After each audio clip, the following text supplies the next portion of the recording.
Olá, sejam bem-vindos a mais uma videoaula desse canal Eleições Sem Processos, um canal que tem a intenção de contribuir para que haja menos processos judiciais nas eleições, para que pessoas previamente possam se precaver e não ter que sofrer aplicação de multa, sofrer a cassação de um registro de candidatura, sofrer a cassação de um diploma, sofrer de a cassação de um mandato, né? Então, a prevenção é o melhor remédio.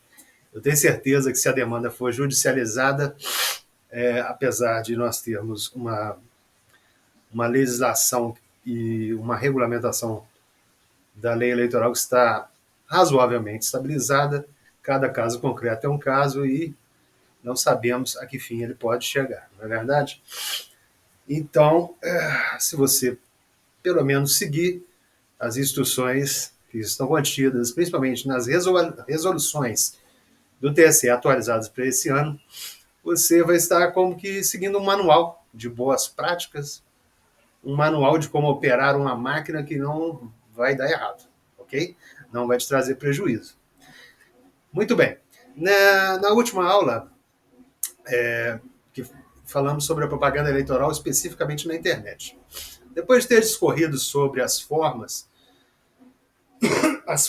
e as suas regras, vamos tratar sobre sobre os conteúdos da propaganda eleitoral. Em suma, o que pode ser dito e o que não pode ser dito, o que pode ser escrito e o que não pode ser escrito, de maneira alguma nas campanhas eleitorais. Eu vou aqui até uma de nossas primeiras aulas, a aula sobre a essência do trabalho da justiça eleitoral, para começar.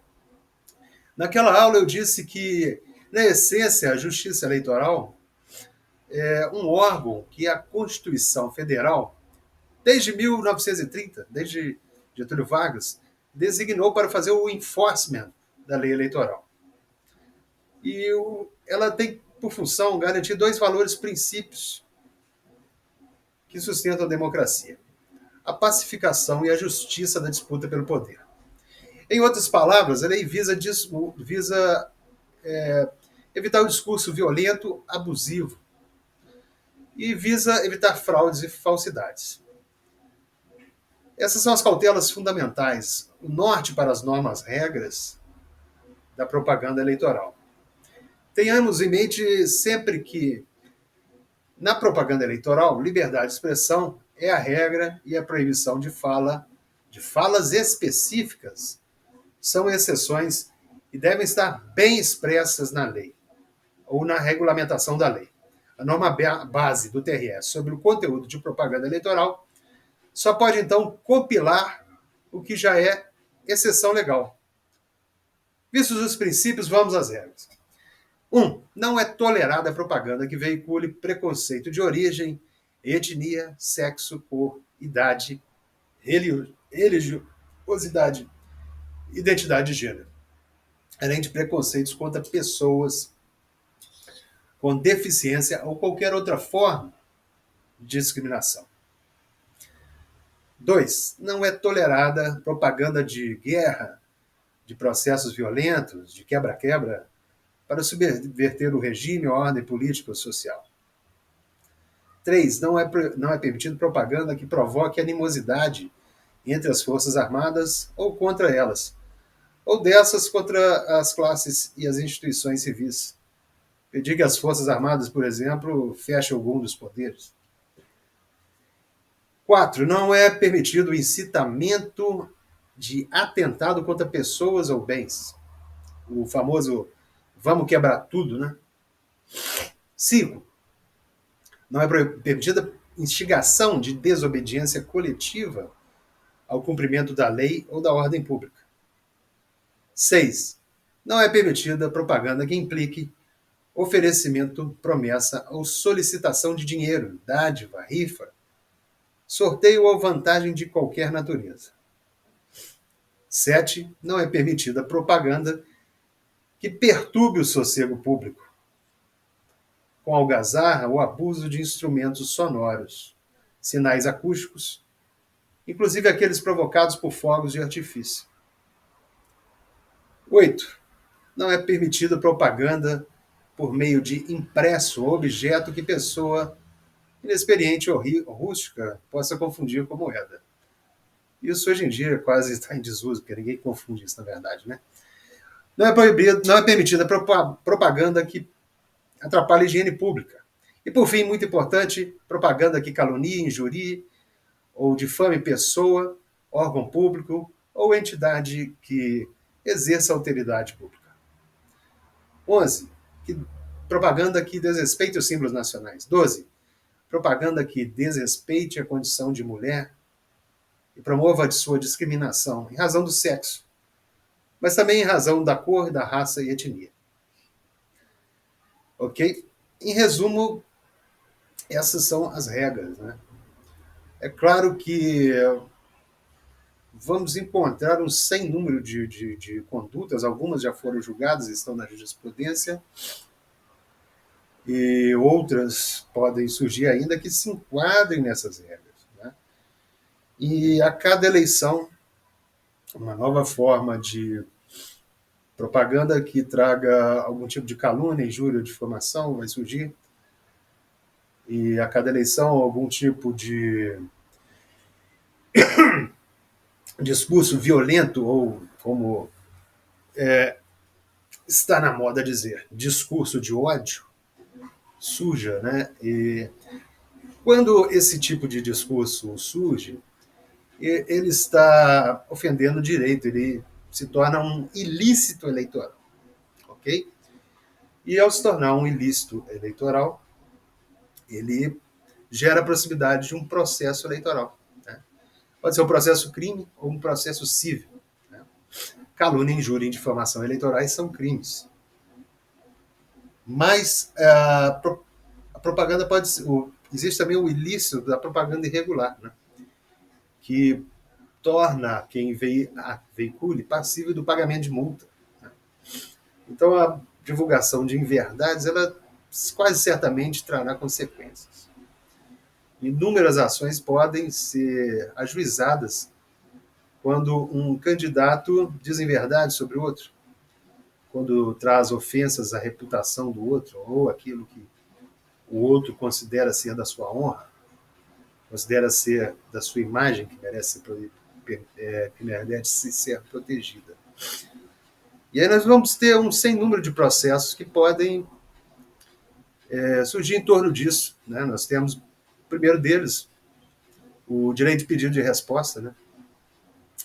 Alguém que foi lesado em sua honra na propaganda de outro vai fazer um pedido, e é um processo muito rápido, muito célere. Por isso, muito cuidado ao planejar o que vai falar na propaganda eleitoral. E o juiz julgando a demanda, ou o tribunal julgando a demanda, seja ele o TRE, que é um em cada estado, ou o TSE, em grau de recurso. Nessas eleições municipais, quase 90% das decisões serão tomadas por juízes eleitorais das zonas eleitorais, juízes de primeira instância, embora essas decisões poderão ser recorridas, né, para o Tribunal Regional, para os tribunais regionais eleitorais, e podem, inclusive, chegar pelo recurso especial, né, especial porque a regra é só ter 2 graus de jurisdição, um julgamento em primeira instância e um julgamento de recurso, né, num tribunal de segunda instância. Muito bem, então os juízes vão julgar o direito de resposta e vão determinar, geralmente, que o desmentido ou que a versão do candidato ofendido seja divulgada na propaganda do candidato que gerou a ofensa. E vejam bem, como a propaganda, eu disse que a propaganda na rua, nas eleições municipais, ela continua sendo muito importante, talvez seja essencial. Mas isso não significa que não vai ser feita propaganda na internet e que não vai ser investido um grande volume de recursos na propaganda na internet. Vai sim. E a gente sabe que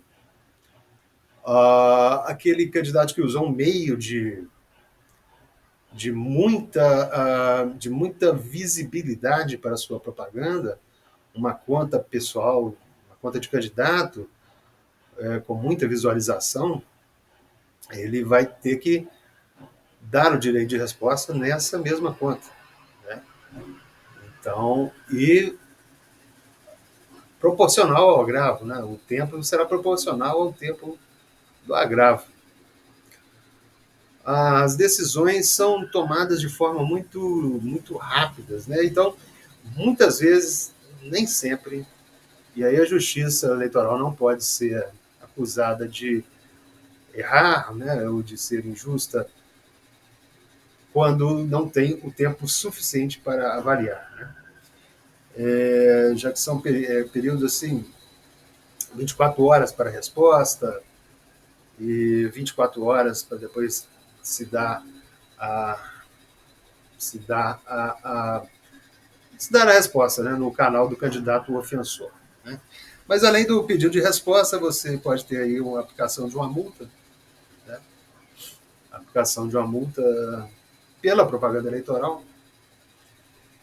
Se essa falsidade for de uma gravidade tal que configure abuso do meio de comunicação, abuso de meios de comunicação, ou mesmo abuso de poder econômico, porque se investe um dinheiro exorbitante em se divulgar essa falsidade ou essa ofensa, o candidato pode responder por abuso de poder econômico. Existe uma ação própria chamada Ação de Investigação Judicial por abuso de poder econômico, político ou de comunicação.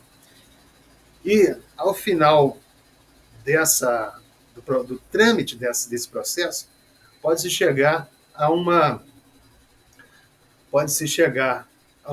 sanção, a uma condenação que vai aplicar ao candidato ofensor não somente multa, novamente, mas a possível cassação do seu registro, a cassação do seu registro, se ele ainda está concorrendo, a cassação do diploma, se ele foi eleito e já ganhou o diploma de eleito, a cassação do mandato, se ele já foi eleito diplomado, já está inclusive exercendo o mandato. E vai gerar também a sanção de inelegibilidade por 8 anos. Ok?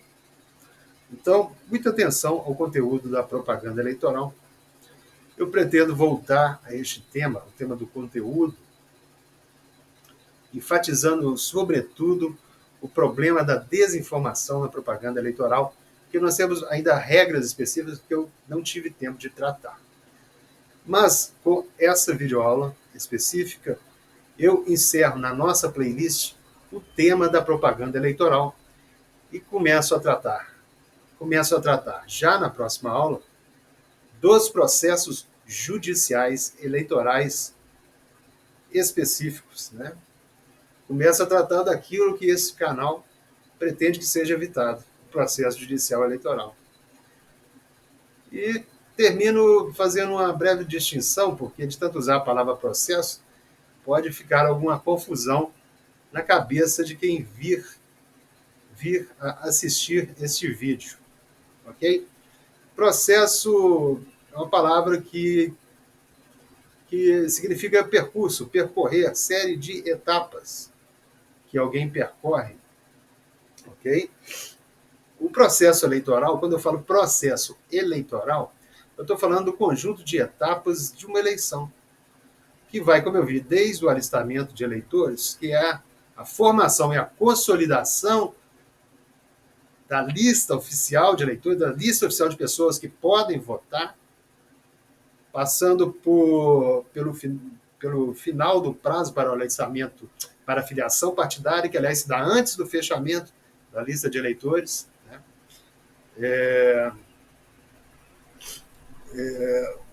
O prazo da janela partidária, que se encerrou 2 dias atrás. Estou gravando esse vídeo no dia 7 de abril, se encerrou no dia 5 de abril. O cadastro eleitoral, o listão geral nacional de eleitores, com todos os dados biográficos e com todos os dados biométricos de todos os eleitores do Brasil que compareceram aos cartórios eleitorais ou que enviaram pela internet, pelo aplicativo Título Net, o seu pedido de requerimento de transferência de um município, de um domicílio eleitoral para outro, para votar em outra cidade onde ele está morando, ou que pediram para rever algum dos seus dados biográficos, por exemplo, a pessoa casou e alterou o nome, então ela quer ter seu nome correto, né, nesse cadastro geral de eleitores. As pessoas estão com o título cancelado, tá? Por 3 eleições consecutivas sem votar, ou por não ter comparecido a uma revisão de eleitorado, que é quando se chama todos os eleitores para comprovar sua identidade, para provar que ele existe mesmo, que aqueles dados dele que estão no cadastro são verdadeiros, trazendo um documento oficial de identificação e também para comprovar sua residência, né, trazendo um comprovante de residência, porque existe ainda o domicílio eleitoral, o eleitor precisa estar vinculado a um domicílio, a uma zona eleitoral onde ele vai votar, né, onde ele vai eleger seu prefeito, dentro de um estado onde ele vai eleger seu governador, seu senador, seus deputados, seu deputado estadual, seu deputado federal. A pessoa não pode votar no Rio de Janeiro e em Minas Gerais. Isso é uma coisa que eu acho que já está no senso comum, né? Todo mundo já sabe isso. Mas não é uma coisa também tão óbvia, porque existem modelos em que a pessoa pode votar livremente onde ela quiser, não é o caso do Brasil. Ela pode até votar em trânsito, eu vou explicar isso ainda novamente. Ela pode votar em trânsito, mas ela vai votar em, digamos, em Belo Horizonte, né, para o seu candidato do município de Uberlândia, que é onde ela tem domicílio eleitoral. Né?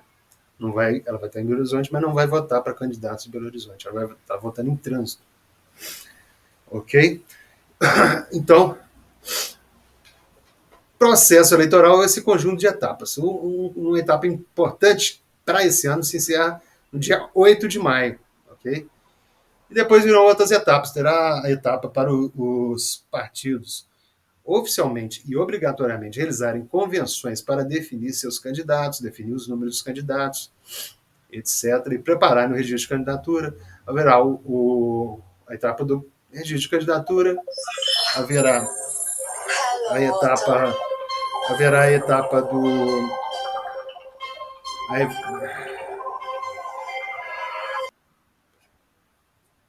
haverá a etapa da campanha eleitoral entre o dia 16 de agosto, campanha eleitoral oficial, tá?